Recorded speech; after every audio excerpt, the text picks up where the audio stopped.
अवधूत चिंतन श्री गुरुदेव दत्त श्री स्वामी समर्थ। नमस्कार, मी रोहिणी परत एकदा तुमच्यासाठी खूप महत्त्वाचा व्हिडिओ घेऊन आलेली आहे आणि आजच्या व्हिडिओमध्ये आपण खूप महत्त्वाची गोष्ट बघणार आहोत आणि त्यामध्ये आपण बघणार आहोत की जर का तुम्हाला असं वाटत असेल की तुमच्या काही गोष्टी आहेत त्याच्यामध्ये अडचणी येत आहेत, खूप गोष्टी अशा आहेत त्या अडकलेल्या आहेत, त्या व्यवस्थित होत नाही आहे, तर तुम्हाला खूप साध्या सोप्या आणि अगदी सोप्या पद्धतीने तुम्हाला काय एक 5 उपाय करायचे आहे। हे गुरुवारी करायचे आहे, म्हणजे आजच्या दिवशी हे उपाय तुम्ही नक्कीच करू शकता। आणि आजचा गुरुवार विशेष ह्यासाठी मी उपाय तुम्हाला घेऊन आलेले, कारण ह्या उपायांमुळे तुमच्या पत्रिकेतला गुरु किंवा कुठल्याही गोष्टींचा जर तुम्हाला त्रास असेल तर तो नक्कीच संपेल आणि त्यानुसार तुम्हाला त्याचे लाभ भेटतील आणि त्यानुसार तुमच्या जीवनात ज्या अडचणी असतील त्या पूर्णतः जातील आणि तुम्हाला त्याचा फायदा होईल। तर तुम्हाला मी सांगते की जर तुमच्या पत्रिकेत गुरुग्रह किंवा बृहस्पती ग्रहामुळे काही निगडीत कोणते दोष असतील किंवा कुठले कारणं असतील आणि त्यामुळे तुमच्या घरात कलह किंवा कोणत्याही गोष्टी नकळत घडत असतील किंवा कोणत्याही गोष्टी पूर्णत्वाला जात नसतील, तर त्यासाठी तुम्हाला साधे सोपे गुरुवारचे विशेष उपाय करायचे असतात। आणि हे उपाय तुम्ही जर का केले तर ह्या उपायाने बृहस्पती देवांचे आपण त्यांची आराधना करतो, ते आपले गुरु आहेत, त्यामुळे त्यांच्यासाठी आपण हे नक्कीच करायला हवं। आणि आपल्या गुरुग्रहाला आपल्याला बलवान करण्यासाठी आपल्याला हे साधे सोपे उपाय नक्कीच करण्यासाठी मी तुम्हाला सांगेल। त्याचबरोबर गुरुग्रह जो आहे तो वैवाहिक जीवनासाठी त्यासाठी सुद्धा तो भाग्यकारक आहे आणि त्यासाठी सुद्धा तो चांगला आहे। तर लग्न तुमचं जमत नसेल किंवा काही अडचणी असतील तर ते सुद्धा तुमच्या ह्या गुरुवारच्या उपायाने होऊ शकतात। आता तुम्हाला मी सांगते की गुरुग्रहाच्या पूजेचे 5 उपाय नक्की कोणते आहे आणि तरी तुम्ही हे गुरुग्रहाचे जे दोष आहेत ते कसे तुम्ही दूर करू शकता। तर सगळ्यात पहिलं तुम्हाला मी सांगते की गुरुवारी गुरुग्रहाच्या निमित्ताने व्रत तुम्हाला ठेवायचं असतं, ज्यात तुम्हाला पिवळे वस्त्र परिधान करायचे आहे आणि बिनमिठाचे भोजन तुम्हाला ग्रहण करायचे आहे। आणि त्याचबरोबर जेवणात पिवळ्या रंगाचे खाद्यपदार्थ जसे बेसनाचे लाडू, आंबे, केळी इत्यादी हे असायला हवे, म्हणजे पिवळ्या रंगाचा जास्तीत जास्त सामील तुम्ही करावा, कारण पिवळा रंग हा विष्णू भगवानांना प्रिय आहे, बृहस्पती देवांना प्रिय आहे।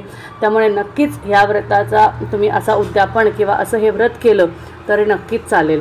त्याचबरोबर दुसरा उपाय म्हणजे बृहस्पतीची प्रतिमा किंवा फोटोला पिवळ्या वस्त्रावर विराजित करावे आणि ह्यानंतर पंचोपचाराद्वारे तुम्ही त्याची पूजा करावी। जशी तुम्ही नॉर्मल पद्धतीने पूजा करता, अभिषेक वगैरे सगळं त्या पद्धतीने तुम्ही साधी भोळी पूजा केली तरीही चालेल। त्या पूजेत फक्त केशरी, चंदन, पिवळे तांदूळ, पिवळे फूल व प्रसादासाठी सुद्धा पिवळे पक्वान्न घेतले तर चालेल, पिवळे फलं अर्पित करावे आणि त्याचबरोबर आरती करावी विष्णू भगवानांची आणि गुरुवारच्या तुमच्या कोणत्याही गुरूंची त्यांची तुम्ही आरती केली तरीही चालेल। त्यानंतर तिसरा म्हणजे जो आहे तो म्हणजे तुम्हाला गुरुमंत्राचं जप करायचं आहे। तो मंत्र म्हणजे ओम ब्रह्म बृहस्पते नमः। मंत्र जपाची संख्या जी आहे ती तुमची 108 असायला हवी। एक माळ तुम्हाला 108 त्याचे जप करायचा आहे। ओम ब्रूम बृहस्पते नमः या मंत्राचा जप करून नक्कीच तुम्हाला फायदा होईल। दिवसातनं कुठल्याही काळात सकाळी, दुपारी, संध्याकाळी कोणत्याही वेळेत तुम्ही ह्या मंत्राचा जप नक्कीच करू शकता। त्यानंतर चौथा म्हणजे गुरुशी निगडीत पिवळ्या वस्तूंचे दान तुम्ही केले तर तुम्हाला नक्कीच त्याचा फायदा होतो। पिवळे वस्तू जसे सोनं, हळद, चण्याची डाळ, आंबा, फळं इत्यादी पिवळ्या रंगाची कुठलीही वस्तू असू दे ती तुम्ही दान करू शकता। फक्त लक्षात आपल्याला एवढंच ठेवायचं आहे की आपल्याला कुठलीही वस्तू वापरलेली दान करायची नाही आहे, नवीन वस्तू असायला हवी। जसे तुम्ही तुमचे पिवळे जुने कपडे दिले तर ते चालणार नाही, नवीन वस्तू द्या।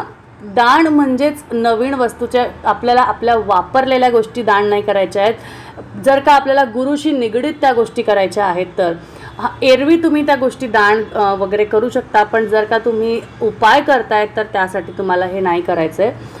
त्याचनंतर 5वी जी गोष्ट आहे ते म्हणजे तुम्हाला महादेवाला बेसनाच्या लाडूचा प्रसाद अर्पित करायचा आहे। हो, महादेवांना बेसनाच्या लाडूचा प्रसाद अर्पित करायचा आहे। तुमच्या घरात ज्या काही कलहच्या गोष्टी असतील, ज्या काही गोष्टी घडत असतील त्यामध्ये धन, संपत्ती, विवाह आणि भाग्य संपत्ती ज्या अडचणी असतील त्या नक्कीच दूर होतील आणि तुम्हाला त्यातनं फायदा मिळेल।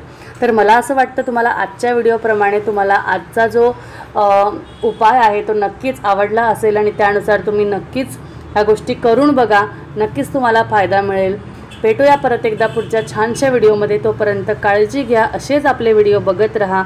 तोपर्यंत अवधूत चिंतन. श्री गुरुदेव दत्त. श्री स्वामी समर्थ. जय जय स्वामी.